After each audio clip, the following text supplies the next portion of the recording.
Meil on ainulaadne võimalus võtta vastu tervitus teiselt poolt maakera, nimelt Washingtonist.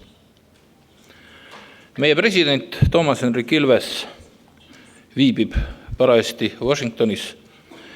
Ta sai NDI, see on siis National Democratic Institute, demokraatia auhinna kodanikuühiskonna arendamisel ja kaitsmisel internetis. Ja see on ka põhjus, miks härra president hetkel ei saa viibida meie juures. Ka Ameerika Ühendriikide endine riigisekretär Madeleine Albright on Washingtonis ja nad on härra presidendiga koos. Tere õhtust. Good evening from our side here. Good morning from Washington, D.C. We're genuinely thrilled to be participating from across the ocean at this very important conference where I can't be this year because I'm at a different conference with the National Democratic Institute.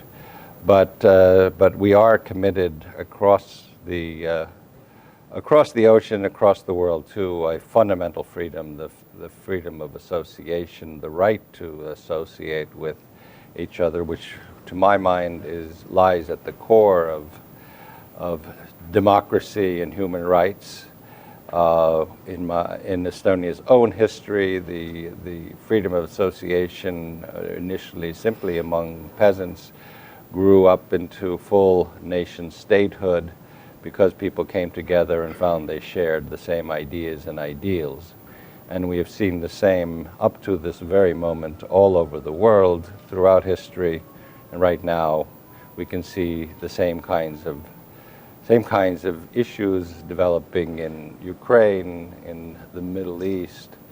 So it's freedom of association and the freedom of ideas to move across borders and between people lie at the core of Western liberal democracy, which never has to be Western. But liberal democracy is something that I think we all believe in. Madam Secretary? Well, it's a great pleasure to be with you, Mr. President, and it's a great pleasure to address this very important conference.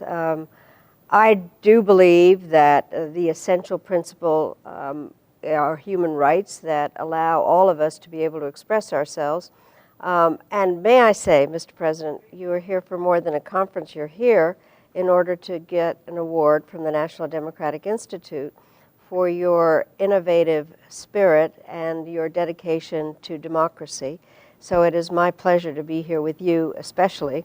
And I'm very glad that you can be with us, though I'm sure that they miss you at this conference. I do think some of the points that you already made in terms of the importance of the freedom of association. Authoritarian governments work their hardest to keep people separated from each other so that they cannot share any ideas. And the idea of freedom of association allows people to be able to talk to each other, to create groups of like-minded individuals, to have civil society function in a way where there is transparency and also the possibility of asking questions, of trying to figure out what makes for a better relationship between the government and its citizens. And so what you're practicing in every way through civil society is the capability of people to talk to each other. And obviously that is one of the great human rights. I have always argued we're all the same. All of us want to be able to express ourselves, to be able to use the most modern systems of communication to do that, but also old-fashioned ones of being able just to meet and talk to each other and have the capability. I think Estonia, through you, Mr. President, has had a remarkable history in terms of becoming a part of the European Union and NATO and being also a great leader in not only e-government, but also in democracy.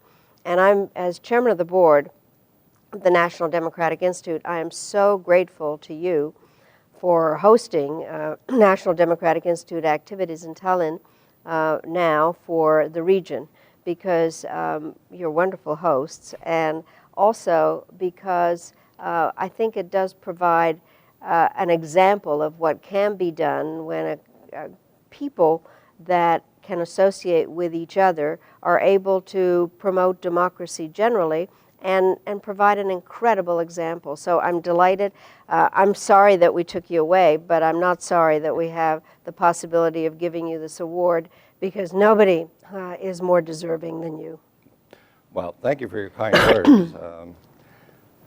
One thing I did want to say is that we in Estonia, and this is, I think, a fairly broadly felt idea, feel an obligation that to promote the very thing that we had been denied for 50 years, and that when it is our chance to do something, we want to do it too. I know how important it was for us to know that people far away or living on the other side of the wall cared about what we were doing and helped us, and we shouldn't forget that. Some countries that used to be behind the wall and no longer are suddenly sort of have decided to forget, but we feel a strong need to do our share, understanding how important it is that we also help democracy spread, because it is what we were without, and we also know very well how difficult it is.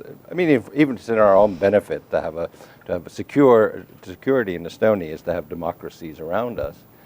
The other thing which I also wanted to just point out to the people in the conference is that the freedom of association sounds kind of like a vague idea, but it is never a vague idea for authoritarians.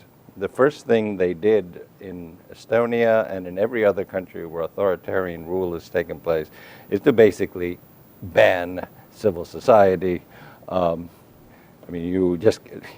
To the extreme of deporting philatelists or stamp collectors, but which happened under Stalin. But more broadly, authoritarian regimes cannot tolerate the idea of independent discussion and people having their own ideas through talking to one another. Why else ban the Boy Scouts or the Red Cross or all the things that always get banned whenever authoritarian rule takes place or takes over? And we see the other side with the burgeoning of civil society.